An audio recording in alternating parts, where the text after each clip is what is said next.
29 मई 1918 पहले विश्व युद्ध से लौटे भारतीय सैनिकों का जहाज बंबई बंदरगाह पर आकर रुका। करीब 48 घंटों तक जहाज बंदरगाह पर खड़ा रहा। अमित कपूर अपनी बुक राइडिंग द टाइगर में लिखते हैं कि 10 जून 1918 को बंदरगाह पर तैनात 7 पुलिसकर्मियों को नजले और जुखाम की शिकायत पर हॉस्पिटल में भर्ती करवाया गया। पता चला कि ये एक संक्रमण है जिसमें सबसे ज्यादा असर फेफड़ों पर पड़ता है। कई बार नाक, कान और मुंह से खून आने लगता है। असहनीय खांसी और शरीर में इतना दर्द मानो सारी हड्डियां टूट रही हो। इस संक्रमण से पहले शरीर का रंग नीला होता है, फिर बैंगनी और आखिर में शरीर की त्वचा काली पड़ जाती है। यह संक्रमण था स्पेनिश फ्लू। सबसे पहले स्पेन ने इस बीमारी को महामारी स्वीकार किया, इसलिए इस बीमारी को स्पेनिश फ्लू कहा जाने लगा। भारत में इस बीमारी से आए 7 पुलिसकर्मियों के मामले पहले मामले थे। 1918 के मशहूर कवि सूर्यकांत त्रिपाठी निराला अपनी आत्मकथा में लिखते हैं, मैं डलमऊ में गंगा के एक तट पर खड़ा था। जहां तक भी नजर जाती इंसानी लाशों के ढेर दिखाई देते थे। चारों तरफ इतने सारे शव थे कि लोगों के दाह संस्कार के लिए लकड़ियां कम पड़ गई थी। एक झटके में ही मेरा परिवार मेरी आंखों के सामने से गायब हो गया। अखबारों से पता चला था कि ये किसी बड़ी महामारी के शिकार हुए हैं। इलाज के लिए शहरों में भीड़ बढ़ने लगी। इससे बीमारी पड़ने वाले लोगों की संख्या और भी ज्यादा बढ़ गई। ना सिर्फ निराला जी का परिवार बल्कि देश के राष्ट्रपिता महात्मा गांधी भी स्पेनिश फ्लू का शिकार हुए। अगर वो इससे ना ठीक हुए होते तो भारत की आजादी की कहानी किसी और ढंग से लिखी जाती।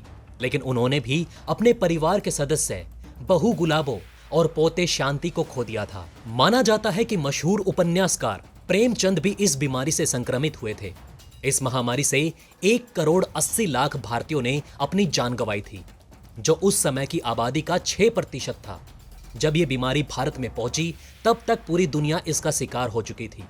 आंकड़ों के अनुसार इस बीमारी से पूरी दुनिया में 10 से 20 करोड़ लोगों की जान गई थी। इतनी मौतें तो पहले और दूसरे विश्व युद्ध को मिलाकर हुई मौतों से भी ज्यादा थी। जॉन बेरी अपनी किताब द ग्रेट इन्फ्लुएंजा में लिखते हैं कि शुरुआती 24 महीनों में जितने लोग इस बीमारी से मारे गए उतने 24 सालों में कभी नहीं मरे।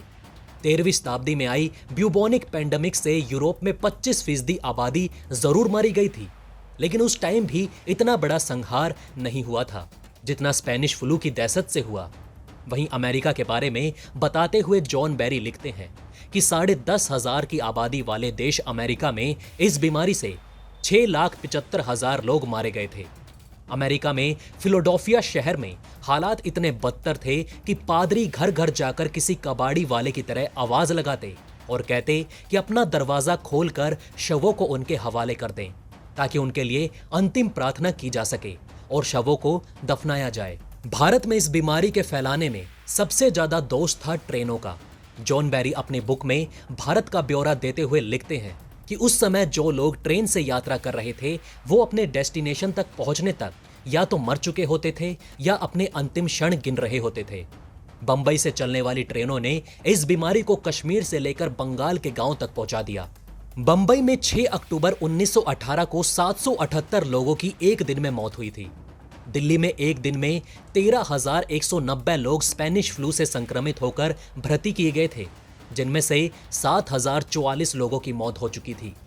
ब्रिटेन में जहां प्रति 1000 लोगों में से 44 लोग इस बीमारी से मर रहे थे, वहीं भारत में मृत्यु दर 20.6 प्रति 1000 था, यानी प्रति 1000 लोगों में 206 की मौत इस बीमारी से हो रही थी। भारत के हालात खराब होने का दूसरा बड़ा कारण था इतिहास का सबसे भयानक अकाल। अकाल पड़ने के कारण लोगों की रोग प्रतिरोधक क्षमता बढ़ने की बजाय कम हो रही थी, जिससे सबसे ज्यादा महिलाएं प्रभावित हो रही थी। आंकड़ों के अनुसार महिलाएं सबसे ज्यादा स्पेनिश फ्लू से संक्रमित हो रही थी, शायद इसलिए क्योंकि उस समय भारत में पुरुषों के मुकाबले औरतों को कम कैलोरीज मिलती थी। साथ ही महिलाएं ही रोगियों की सेवाओं का काम संभाल रही थी। बात करें भारत की अर्थव्यवस्था की, इसमें इजाफा होना तो मुमकिन था ही नहीं, बल्कि इससे भी ज्यादा बुरा हुआ। विकास दर -10.8% गिर गई। 1918 की विकास दर ने बीते सभी सालों के रिकॉर्डों को तोड़ दिया। साथ ही इस महामारी ने भारत को पश्चिम बंगाल के अकाल और विश्व युद्ध से कहीं अधिक प्रभावित किया। इस बीमारी के फैलने का सबसे बड़ा कारण था विश्व स्तर पर स्पेनिश फ्लू के बारे में पता होने पर भी इसे छिपाया रखना, ताकि सैनिक इससे घबरा न जाएं और युद्ध प्रभावित न हो।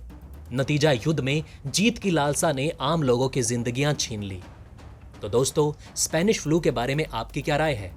हमें कमेंट करके जरूर बताइएगा। मैं मिलता हूं आपसे ऐसे ही किसी अगली वीडियो में। तब तक के लिए हमारे चैनल पर बने रहें। धन्यवाद।